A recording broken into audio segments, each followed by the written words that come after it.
Hai para Interisti, selamat datang di channel Interis. Kami akan selalu memberikan informasi terbaru tentang klub kesayangan kita, Inter Milan.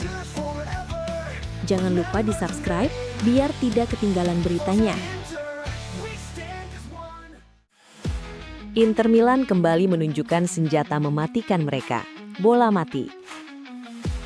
Seperti musim lalu, Nerazzurri tampil sangat efektif dalam situasi set piece, dan kemenangan 3-1 atas Bolonya menjadi bukti nyata. Dalam laga tersebut, 2 dari 3 gol Inter lahir dari situasi bola mati.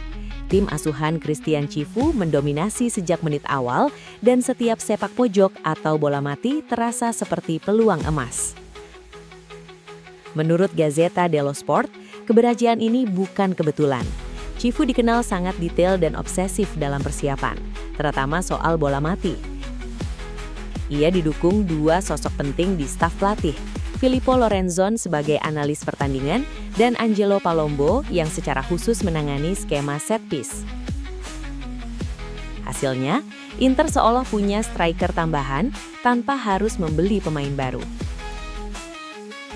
Musim ini Inter sudah mencetak 9 gol dari sepak pojok. Di 5 liga top Eropa, hanya Arsenal 11 dan Tottenham 10 yang lebih produktif dari situasi tersebut. Akurasi umpan dari Calhanoglu dan Di Marco, ditambah kekuatan duel udara para pemain Inter di kotak penalti, membuat bola mati menjadi sumber gol yang konsisten. Lebih dari sekedar statistik, ini menandakan Inter punya banyak opsi mencetak gol, bahkan ketika permainan terbuka buntu. Di tangan Cifu, detail kecil berubah menjadi senjata besar.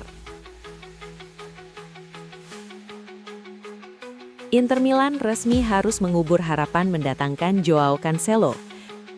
Bek asal Portugal itu semakin dekat kembali ke Barcelona, klub yang sejak awal menjadi prioritas utamanya. Dampaknya, kekosongan di sisi kanan Inter akibat cedera Denzel Dumfries dipastikan tidak akan diisi pada bursa Januari ini. Menurut laporan La Gazzetta dello Sport, Cancelo sebenarnya menjadi peluang ideal bagi Inter. Pemain berpengalaman, siap pakai, dan berbiaya relatif rendah untuk solusi jangka pendek. Namun pilihan hati sang pemain berbicara lain. Barcelona, dengan dukungan kuat dari agen Jorge Mendes, akhirnya mengajukan tawaran resmi kepada Al Hilal, meski harus menabrak batasan finansial. Inter pun memahami sejak awal bahwa kepulangan Cancelo ke Appiano Gentile hanya akan menjadi opsi kedua bagi sang pemain. Manajemen Nerazzurri memilih bersikap tenang. Mereka sempat menunggu kemungkinan Barca gagal bergerak sambil menawarkan proyek menarik di bawah arahan Christian Cifu. Namun, kalkulasi tersebut tak terwujud. Al Hilal sendiri sempat mendorong Cancelo ke Inter dengan harapan bisa mendapatkan bek tengah sebagai bagian dari kesepakatan. Nama Francesco Acerbi dan Stefan De Vrij pun muncul, tapi Inter dengan tegas menutup pintu. Tidak ada negosiasi untuk Acerbi maupun De Vrij, tegas laporan tersebut. Dengan gaji Cancelo yang mencapai sekitar 15 juta euro per musim, Inter memilih mundur. Kini, Nerazzurri akan menunggu Dumfries dan Darmian pulih tanpa mencari pengganti langsung di pasar.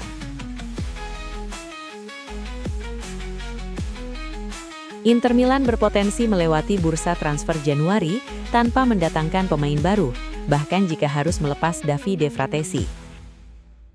Hal ini diungkapkan oleh jurnalis Sky Sport, Luca Marchetti, yang memberikan pembaruan terbaru terkait strategi Nerazzurri di bursa musim dingin. Berbicara di studio Sky Sport, Marchetti menyoroti perkembangan situasi Joao Cancelo, yang kini semakin dekat ke Barcelona setelah klub Katalan mengajukan tawaran tertulis kepada Al Hilal.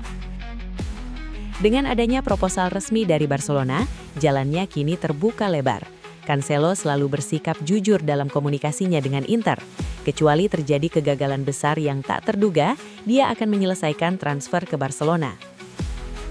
Situasi tersebut sekaligus menutup kemungkinan Inter memanfaatkan peluang Cancelo, padahal nama bek asal Portugal itu sempat dikaitkan sebagai solusi darurat di sektor kanan pertahanan akibat absennya Denzel Dumfries. Namun menurut Sky, Inter tidak merasa berada dalam kondisi darurat. Dumfries diperkirakan akan segera kembali, begitu pula Darmian, sehingga kebutuhan akan bek sayap baru dinilai tidak mendesak.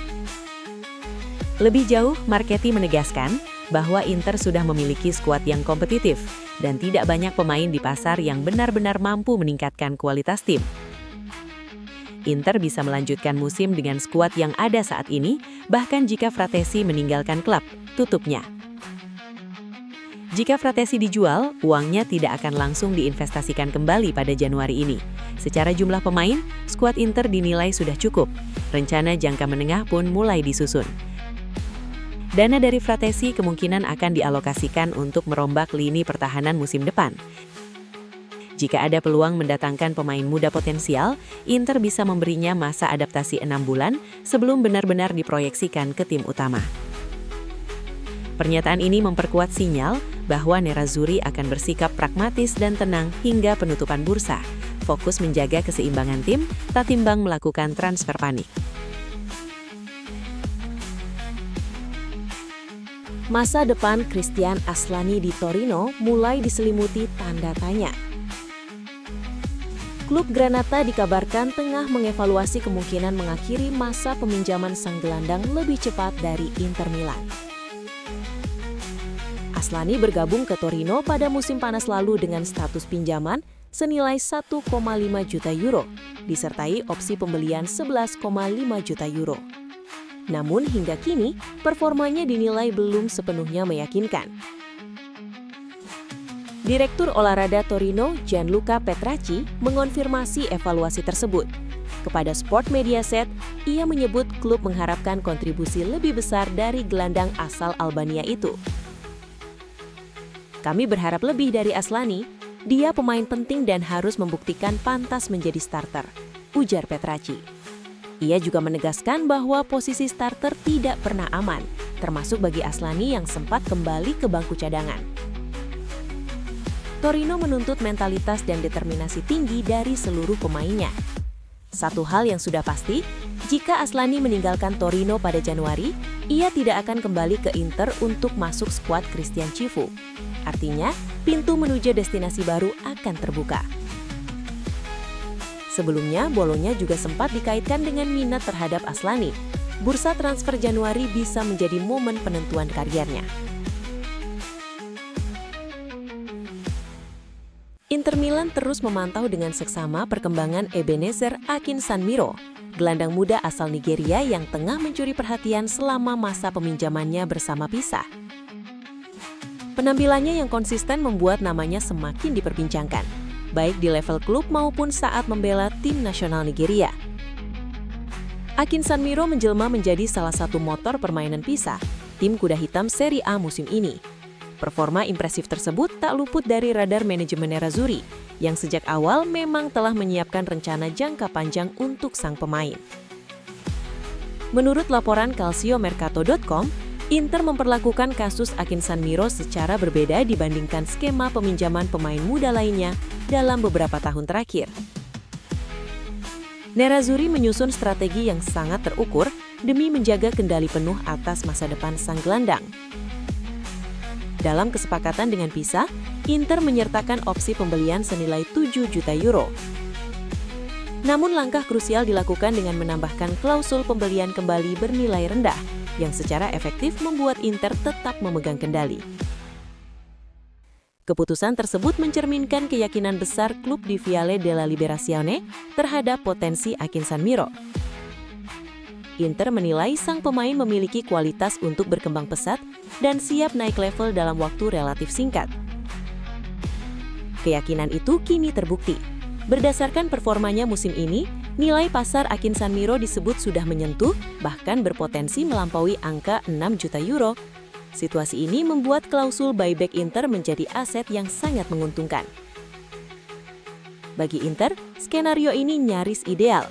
Jika bisa mengaktifkan opsi pembelian, Nerazzurri tetap bisa memulangkan Akinsanmiro dengan biaya yang terjangkau, atau memanfaatkan kenaikan nilainya sebagai bagian dari strategi transfer di masa depan.